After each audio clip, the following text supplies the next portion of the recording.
Good morning.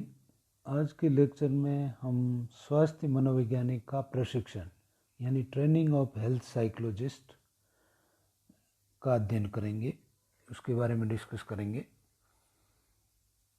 स्वास्थ्य मनोवैज्ञानिक के प्रशिक्षण द्वारा ये आवश्यक है कि उसे मनोवैज्ञानिक सिद्धांतों यानी साइकोलॉजिकल थ्योरीज, प्रयोगों यानी एक्सपेरिमेंट्स एवं प्रक्रियाओं यानी प्रोसेस में पारंगत यानी एक्सपर्ट बनाया जाए और उसे न्यूरोलॉजी के अंदर जैसे आप जानते हैं कि विभिन्न प्रकार के जैसे जो सर दर्द है, मिर्गी है, माइग्रेन है, ब्रेन हेमरेज है, ये इस तरीके के रोगों का इलाज होता है। इसी तरीके से अंतःस्राव विज्ञान यानी एंडोक्रिनोलॉजी, जिसमें हार्मोन उत्पन्न करने वाले ग्रंथियों का अध्ययन किया जाता है, उसमें मधुमेह है, थायराइड है, ये आते हैं। इसी तरीके से प्रतिरक्षा विज्ञान यानी इम्यूनोलॉजी, जिसमें सभी प्रतिरक्षा तंत्रों का अध्ययन किया जाता है, यानी जो संक्रमण से बचाव कैसे होता है इसके बारे में। इसके अलावा जन स्वास्थ्य यानी पब्लिक हेल्थ, महामारी विज्ञान, एपिडेमियोलॉजी, जिसके अंतर्गत जो अभी सिंपल एग्जाम्पल है, अभी जो चल रहा है कोरोना वायरस, ये महामारी के अंतर्गत आता है और इसका असर चूँकि हर समुदाय पर पड़ रहा है, सब पर प्रभाव पड़ रहा है, तो ये क्या है, क्या उपाय है, इसकी सावधानियाँ आदि की जानकारी, इसके बारे में भी जानकारी होनी चाहिए। इसके अलावा अन्य चिकित्सा से संबंधित विज्ञानों में पारंगत किया जाए। स्वास्थ्य मनोवैज्ञानिक को प्रशिक्षण प्रदान करने में यह ध्यान रखा जाए कि उसे दोनों मनोवैज्ञानिक एवं चिकित्सक का उत्तरदायित्व निभाना है, यानी उसको साइकोलॉजिस्ट का तो करना ही है, निभाना ही है रोल, उसके साथ साथ में उसको एक डॉक्टर का भी रोल अदा करना होता है, ताकि वह मनोवैज्ञानिक के साथ साथ में डॉक्टर का भी रोल अच्छी तरह से निभा पाए। स्वास्थ्य मनोवैज्ञानिक को कम से कम स्नातक यानी ग्रेजुएट स्तर तक निम्नलिखित क्षेत्रों में प्रशिक्षण मिलना आवश्यक है। ग्रेजुएट के साथ साथ में उसको कुछ क्षेत्रों में प्रशिक्षण यानी ट्रेनिंग भी मिलनी आवश्यक है।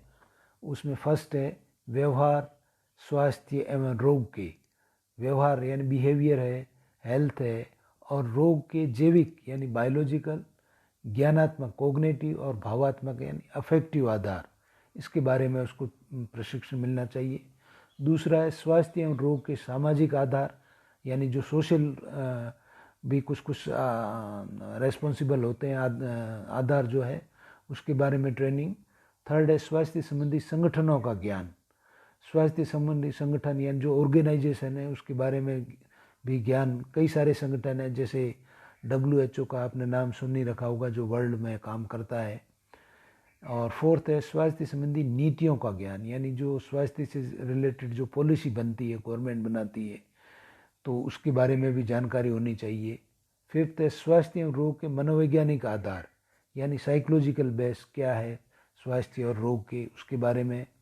और सिक्स्थ है अनुसंधान प्रविधियों यानी रिसर्च टेक्निक और सांख्यिकी यानी स्टैटिक्स का भी जानकारी होनी चाहिए।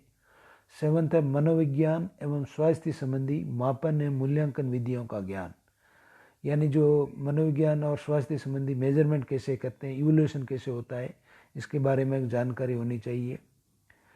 एट्थ है अंतरशास्त्र सहयोग से सूचना प्राप्त करने की क्षमता।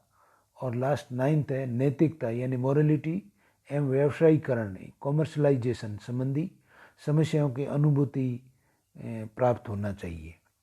तो उसको कॉमर्शलाइजेशन है या जो इस तरीके की जो समस्या है उसकी फीलिंग भी उसको होनी ज़रूरी है।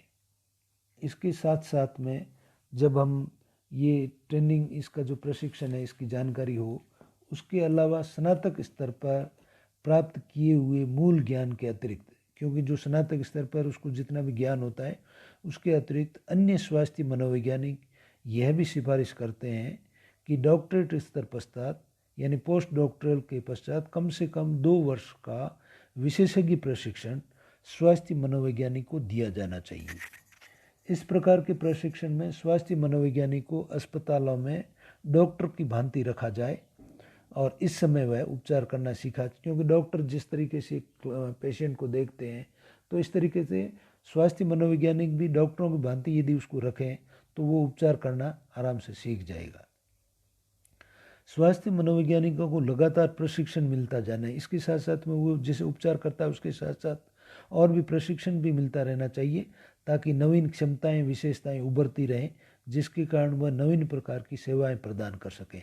नई जो जानकारी ज्ञान जो आता है वो भी उसको मिलता रहेगा। वर्तमान समय में स्वास्थ्य मनोवैज्ञानिकों की मांग बढ़ती जा रही है, किंतु हमारे देश में अभी इस ओर कम ध्यान है। स्वास्थ्य मनोविज्ञान के लिए हमें अच्छे विशेषज्ञ चाहिए जिन्हें उत्तम प्रशिक्षण मिला हो। इसी तरीके से हम जैसे कि ऊपर स्पष्ट किया है अभी तक जो हमने जाना है, तो उन सब से सिर्फ ये नहीं कि मनोविज्ञान का ज्ञान ही स्वास्थ्य मनोवैज्ञानिक बनने के लिए पर्याप्त है। उसके अलावा उसे और भी बहुत कुछ जानना पहचानना होगा। प्रयोग करने तथा अभ्यास करने की क्षमता होना आवश्यक है। नए प्रयोग करना है और कई तरीके के अभ्यास करने की क्षमता भी होनी आवश्यक है। और लास्ट है मतलब अंतिम स्वास्थ्य जो व्यवहार है, रोग निदान, उपचार, रोग की रोकथाम, ये सारी स्वास्थ्य की देखभाल इसके कार्य क्षेत्र में आते हैं। ये सारे स्वास्थ्य से रिलेटेड जितने भी हैं ये इसके कार्य क्षेत्र में आते हैं। अब नेक्स्ट है कौन कौन से क्षेत्र हैं जो जिसमें स्वास्थ्य मनोवैज्ञानिक को विशेषित होना चाहिए, यानी कौन कौन से एरियाज हैं जिसमें हेल्थ साइकोलॉजिस्ट जो है वो स्पेशलाइज हो। तो उसमें से 2-3 क्षेत्र मुख्य रूप से हैं। उसमें पहला है स्वास्थ्य प्रोत्साहन यानी हेल्थ प्रमोशन। स्वास्थ्य जितना है उसमें और अच्छा बना रहे, तो उसमें कौन कौन सी चीज़ें हैं जिसमें उसको स्पेशलाइज होना चाहिए। उसमें फर्स्ट है उन कार्यक्रमों को विकसित करना तथा उनका प्रबंध करना जो कि रोगों की रोकथाम, जैसे दिल का दौरा पड़ता है यानी हार्ट अटैक होता है तो उसमें किस तरीके से सहायता दी जा सकती है, तो इस तरीके के कार्यक्रमों को विकसित करना और मैनेजमेंट आना चाहिए। दूसरा है स्वास्थ्य वर्तकों के साथ यह समझने के लिए संबंध बनाना कि किस प्रकार के व्यवहार रोगों के होने में योगदान देते हैं और यह व्यवहार कैसे बदले जा सकते हैं। जैसे यह समझना कि क्यों कुछ व्यक्ति अत्यधिक खाना खाते हैं या मसालेदार घी से भरा खाना खाते हैं, तो जो रोग होने हैं उसमें कौन से योगदान देते हैं उसकी भी जानकारी लोगों साइकोलॉजिस्ट को उसके बारे में पता होना चाहिए। थर्ड है उन व्यवहारों की पहचान करना जो रोग से संबंधित है। उन व्यवहारों की पहचान करना जो हम कौन कौन से व्यवहार करते हैं जिसके कारण रोग होता है, तो उसकी भी पहचान होनी चाहिए। फोर्थ है जन स्वास्थ्य शिक्षा के कार्यक्रमों का ऐसे क्षेत्रों में निर्माण करना। जन स्वास्थ्य शिक्षा के कार्यक्रम कई सारे जो लोगों के स्वास्थ्य की जानकारी के से संबंधित होते हैं, उनका निर्माण कैसे करें। जैसे मान लीजिए व्यायाम करना, जैसे एक्सरसाइज के बारे में जानकारी है, मदिरापान है, अल्कोहल है और धूम्रपान है, स्मोकिंग है, इससे बचाव किस तरीके से किया जाए इसका ज्ञान या इसकी शिक्षा के बारे में स्पेशलाइज होना चाहिए। फिफ्थ है समुदाय में कौन से रोग किस मौसम में फैलते हैं इसकी जानकारी प्राप्त करना। कुछ कम्युनिटी में कुछ या रोग जो ऐसे भी होते हैं जो पर्टिकुलर मौसम के आधार पे होते हैं, तो इसकी जानकारी।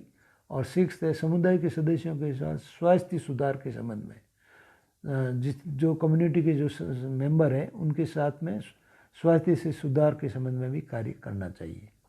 दूसरा मेन जो एरिया है वो है सैनिक स्वास्थ्य यानी क्लिनिकल हेल्थ। क्लिनिकल हेल्थ के अंदर जैसे लोग शिक्षा, जानकारी, एजुकेशन तो हो, उसके साथ थेरापी के कुछ कार्यक्रम, शिक्षा के साथ साथ में थेरापी के कार्यक्रम को ऐसी स्वास्थ्य संबंधी समस्याओं का सामना करने के लिए विकसित करना। जैसे वज़न का मैनेजमेंट कैसे करेंगे, कैंसर या हार्ट अटैक जो है वो होता है तो उसके लिए क्या उसकी जानकारी, शिक्षा और उसकी थेरापी किस तरीके से हो इसकी जानकारी। दूसरा है मनोवैज्ञानिक उपचार, जैसे समस्याओं के उपचार ऐसी समस्याओं के लिए करना जो खराब स्वास्थ्य तथा स्वास्थ्य के कारण उत्पन्न होती है। उसमें जैसे चिंता यानी एंजाइटी है, अवसाद है, डिप्रेशन है, दर्द है या नींद नहीं आती है या कोई खाना भोजन से संबंधित कठिनाइयाँ हैं इनकी। और थर्ड है यह समझना कि कैसे मनोवैज्ञानिक तत्व जैसे तनाव, टेंशन, अवसाद, डिप्रेशन और चिंता, एंजाइटी रोग के होने में योगदान, जो रोग में इनका कितना कंट्रीब्यूशन है या क्या योगदान देते हैं, इसके बारे में जानकारी समझ होनी चाहिए। फोर्थ है व्यक्तियों को अपने आप गंभीर रोगों का सामना करने के लिए तैयार करना। लोगों को भी, व्यक्तियों को भी कई सारे गंभीर रोग होते हैं, तो उनके ये होते हैं तो उनके सामना किस तरीके से किया जाए, तो इसकी जानकारी दी जाए। और यह समझना कि व्यक्ति किस प्रकार गंभीर स्वास्थ्य संबंधी समस्याओं के संबंध में निदान और उपचार की ओर अपनी धारणा बनाते हैं और किस प्रकार से वह चिकित्सीय सहायता प्राप्त करते हैं, ये भी समझना चाहिए। और सिक्स्थ है यह समझना कि व्यक्ति असाध्य रोगों का सामना कैसे करते हैं, कैसे वह मृत्यु या मृत्यु के निकट होने तथा दुख इत्यादि से निपटते हैं, सामना कैसे करते हैं, और यदि मान लीजिए इतना ज़्यादा दुख भी आ गया तो उससे कैसे निपटा जाए, इसकी भी इसका सामना कैसे किया जाए, इसकी जानकारी। और सेवंथ है यह समझ लेना कि किस प्रकार के चिकित्सक और रोगी के संबंध रोगी के स्वस्थ होने में महत्वपूर्ण है। और एट्थ है व्यक्तियों को आघात, विकलांगता और पुनर्स्थापन में सहायता देना। जैसे कोई एकदम से विकलांग हो गया, हैंडीकैप्ड हो गया, तो उनको वापस पुनर्स्थापित किस तरीके से करें, तो इसकी भी जानकारी या इसका हेल्थ से रिलेटेड जो है वो होना चाहिए। और तीसरा है स्वास्थ्य मनोविज्ञान की कुशलताएं, यानी skills of health psychologist. Skills कौन सी होनी चाहिए हेल्थ साइकोलॉजिस्ट को? उसके अंदर फर्स्ट है शारीरिक संस्थान तथा शरीर के बीच में अंतःक्रिया की जानकारी, मनोवैज्ञानिक बनावट तथा मित्रों और परिवार का सामाजिक जाल कैसा है तथा इसका प्रभाव स्वास्थ्य और रोग पर क्या होता है, इसकी जानकारी, इसके बारे में स्किल होनी चाहिए। सेकेंड है स्वास्थ्य संबंधी समस्याओं की प्रकार और गंभीरता, जो कि भारतवर्ष के विभिन्न भागों में होती है, उसकी जानकारी होनी चाहिए। कुछ समस्याएं जो है वो अलग अलग क्षेत्रों के अंदर, भारत के जैसे विभिन्न जो अलग अलग भाग है उनमें अलग अलग होती है, तो ये इसके बारे में जानकारी हो। और थर्ड है किस प्रकार से व्यक्ति व्यवहार करते हैं अथवा निहित अभिवृत्ति जो उनके स्वास्थ्य के लिए हानिकारक है, और किस प्रकार से वह अपने व्यवहार में परिवर्तन लाकर रोग को रोक सकते हैं और स्वास्थ्य को प्रोत्साहन दे सकते हैं। फोर्थ है वह विधियाँ जो व्यक्ति बीमारी का सामना करने के लिए अपना सकते हैं, उनका सामना जानना तथा यह पता करना कि किस प्रकार से रोगी के मित्रों और परिवार के सदस्यों की सहायता रोगी के उपचार के लिए की जा सकती है। रोगी के साथ साथ उसके मित्र है, फैमिली है और उनके सदस्य जो है उनकी उपचार के लिए किस तरीके से की जा सकती है। और लास्ट फिफ्थ है रोग के मनोवैज्ञानिक प्रभाव का ज्ञान होना चाहिए, यानी रोग के साइकोलॉजिकल जो इफ़ेक्ट है उसकी जानकारी भी स्वास्थ्य मनोविज्ञान की स्किल्स के अंतर्गत आता है, उसकी जानकारी होनी चाहिए। और इस तरीक़े से ये इन क्षेत्रों के यदि मनोवैज्ञानिक स्पेशलाइज होगा तो वह और अधिक अच्छा काम कर सकता है। Thank you very much.